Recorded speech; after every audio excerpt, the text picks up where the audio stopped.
तो तुम लोगों को GTA वाई सिटी का टॉमी तो याद ही होगा, जो कि बचपन में हम सबका one of the favourite GTA protagonist हुआ करता था। लेकिन क्या तुम लोगों को टॉमी की लाइफ स्टोरी मालूम है? जैसे GTA वाई सिटी की स्टोरी से पहले टॉमी 15 साल जेल में रहकर आया था। मगर क्यों? तो रुको जरा, इसके बारे में हम वीडियो में आगे बात करेंगे। इसके अलावा क्या तुम्हें ये पता है कि वाई सिटी की स्टोरी एंड होने के बाद टॉमी का क्या हुआ? क्योंकि फ्यूचर के गेम्स में हमें ऐसे काफी सारे रेफरेंसेस मिले थे जिनके अकॉर्डिंग टॉमी। तो दोस्तों, मेरा नाम है राधे और आज की इस वीडियो में हम जानने वाले हैं टॉमी की कंप्लीट लाइफ जर्नी के बारे में, from his birth to Vice City की एंडिंग के बाद उसके साथ क्या हुआ। तो चलो यार वीडियो को शुरू करते हैं।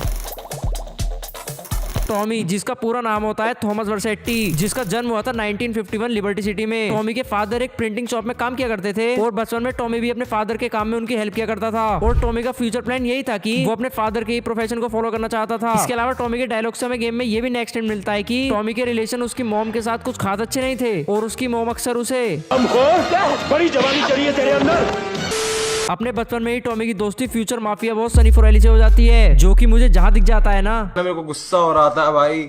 अब फ्यूचर में आगे जाकर इनकी दुश्मनी कैसे होती है इसके बारे में तो हम वीडियो में आगे बात करेंगे। लेकिन उससे पहले हम बात करते हैं टॉमी के हार्वर्ड इंसिडेंट की, जिसके बाद उसकी लाइफ पूरी तरह से बदल गई। तो 1971 में तब टॉमी 20 साल का हुआ था। उस टाइम पर वो अपनी लॉयल्टी और ब्रूटैलिटी प्रूव करके फोरेली फैमिली का एक काफी खास मेंबर बन चुका था, जो कि उस टाइम पर लिबर्टी सिटी की सबसे पावरफुल गैंग थी। 1971 में सनी फोरेली टॉमी को हार्वर्ड में एक हिट के लिए भेजता है, लेकिन वहाँ पर टॉमी के पहले से ही फील्डिंग सेट होती है। पर ये एम्बुश सोनी ने करवाया था या नहीं, ये कभी कंफर्म नहीं किया गया। वैसे सनी साला इतना कमीना है, मेरे ख्याल से तो ये सब इसी की प्लानिंग होगी। तुम्हें इसके बारे में क्या लगता है मुझे कमेंट से जरूर बताना। अब टॉमी यहाँ पर सभी अटैकर्स को मार देता है, लेकिन फिर उसे 11 मर्डर केस में अरेस्ट कर लिया जाता है और उसे मौत की सजा होती है। पर फिर बाद में उसकी ये मौत की सजा कैंसिल हो जाती है और टॉमी 15 साल तक जेल में ही रहता है। और इसी इंसिडेंट के बाद मीडिया टॉमी को द हार्वर्ड बुचर का नाम दे देती है।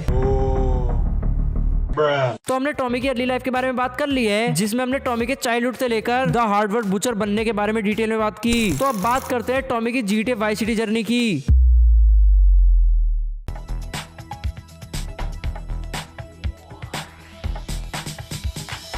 GTA वाई सिटी स्टार्ट होता है 1986 में, जहां हमें पता चलता है कि सनी ने अपनी पावर का यूज करके टॉमी को जेल से छुड़वा दिया है। और अपने हार्वर्ड इंसिडेंट के बाद टॉमी अब लिबर्टी सिटी में बहुत ज्यादा फेमस हो चुका है, इसीलिए सनी टॉमी को वाई सिटी भेज देता है अपना ड्रग बिजनेस एक्सपेंड करने के लिए। टॉमी हैरी और ली के साथ वाई सिटी पहुंचता है और एयरपोर्ट पर केन रोजनबर्ग से मिलता है, जो कि एक लॉयर होता है। और फिर वो लोग अपनी ड्रग डील के लिए जाते हैं, जो कि GTA वाई सिटी स्टोरीज के प्रोटैगनिस्ट विक्टर वेंस के साथ हो रही होती है। लेकिन डील के बीच में ही उन पर अटैक हो जाता है और सनी के आदमी हैरी और ली का यहीं पर गेम बच जाता है। इसके अलावा वाई सिटी स्टोरीज का प्रोटैगनिस्ट विक्टर भी यहाँ पर कुत्ते की मौत मारा जाता है। लेकिन उसका भाई लेंस वैन यहाँ से बच निकलता है और टॉमी भी कैन के साथ यहाँ से भाग जाता है। तो अब तुम लोगों के दिमाग में आ रहा होगा कि ये अटैक किसने करवाया, तो इसके बारे में हम आगे बात करेंगे, क्योंकि मुझे अपनी वीडियो का ऑडियंस रिटेंशन बढ़ाना है। बहुत नीच आदमी है भाई, बहुत कुत्ता आदमी। इसके बाद टॉमी सनी को बताता है कि हमारी डील के बीच में हम पर अटैक हो गया और ना तो अब हमारे पास पैसे हैं और ना ही ड्रग। पर ये सब सुनने के बाद सनी का रिएक्शन होता है, अरे कुत्ते, पैसा कहाँ है मेरा।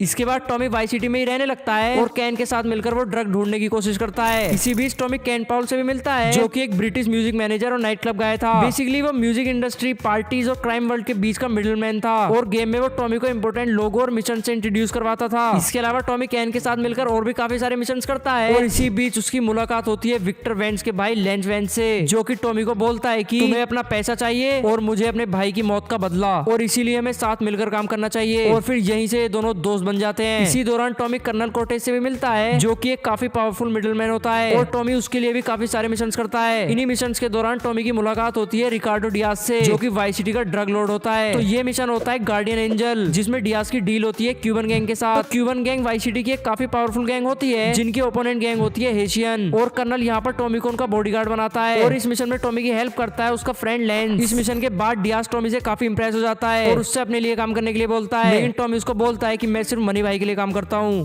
You work for me now. I work for money.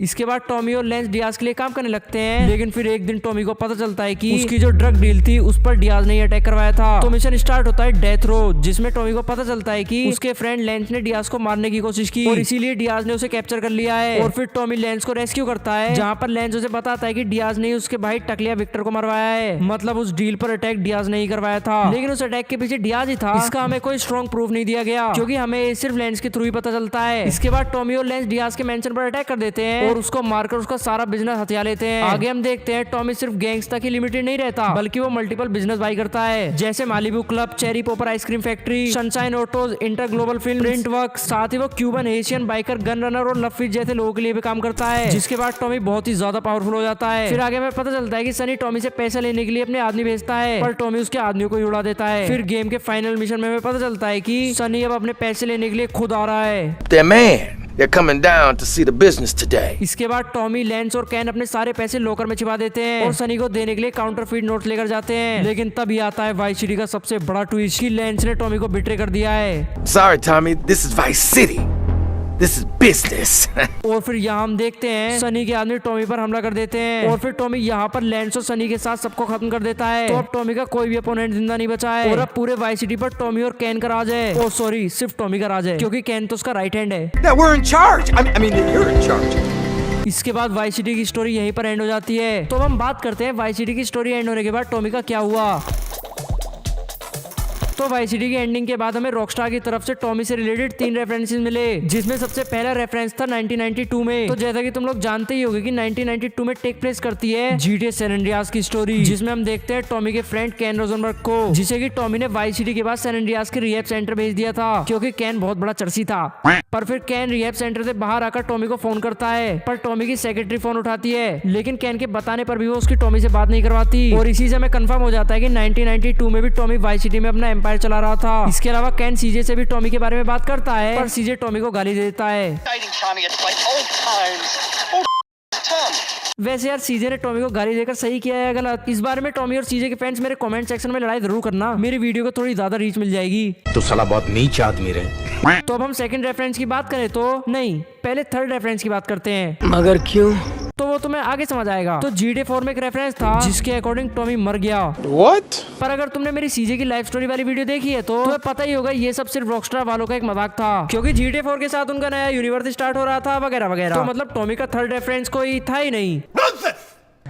इसीलिए अब हम इसके सेकंड रेफरेंस की बात करते हैं। तो जैसा तुम लोग जानते ही होंगे GTA वाइस सिटी रिलीज हुआ था 2002 में, और उस टाइम पर इसके प्रमोशन कैंपेन के लिए can Paul 80s nostalgia zone नाम की वेबसाइट पर सोशल प्रॉब्लम्स की लिस्ट में कैन पाउल लिखता है कि टॉमी, मैंने तुम्हारा नाम कहीं पर भी नहीं लिया, तो मुझे मरवाना मत। तो इसी से हम अंदाजा लगा सकते हैं कि 1986 से लेकर 2002 तक टॉमी अपना एम्पायर कंट्रोल कर रहा था। लेकिन उसके बाद उसका क्या हुआ उसके बारे में हमें पता है घंटा, रॉकस्टार वालों ने कुछ बताया ही नहीं। तो ये थी टॉमी की कंप्लीट लाइफ जर्नी, जिसमें हमने उसके बचपन से लेकर उसकी पूरी क्रिमिनल जर्नी और फ्यूचर में वो कब तक एक्टिव था उसके बारे में डिटेल में डिस्कस किया। तो तुम्हारा टॉमी की लाइफ के बारे में क्या ओपिनियन है मुझे कमेंट से जरूर बताना, और वीडियो कैसी लगी वो भी मुझे कमेंट से बता देना यार, और अच्छी लगी हो तो वीडियो को लाइक भी कर देना और वीडियो को ज्यादा से ज्यादा हाइप भी कर देना ताकि वीडियो की रीच बढ़ सके। इसके अलावा फ्यूचर में भी ऐसी और भी एंटरटेनिंग वीडियोस देखने के लिए चैनल को सब्सक्राइब भी कर लेना। और अगर तुम जानना चाहते हो कि वाइस सिटी के बाद टॉमी ने कैन को सैन एंड्रियास के बाद रिहैब सेंटर क्यों भेजा था, तो तुम मेरी लेफ्ट वाली वीडियो देख सकते हो। इसके अलावा तुम्हें राइट में मेरी एक लेटेस्ट वीडियो भी दिखाई दे रही होगी, तो उसे भी जरूर देखना। मैं मिलता हूँ तुमसे नेक्स्ट वीडियो में, तब तक के लिए बाय बाय।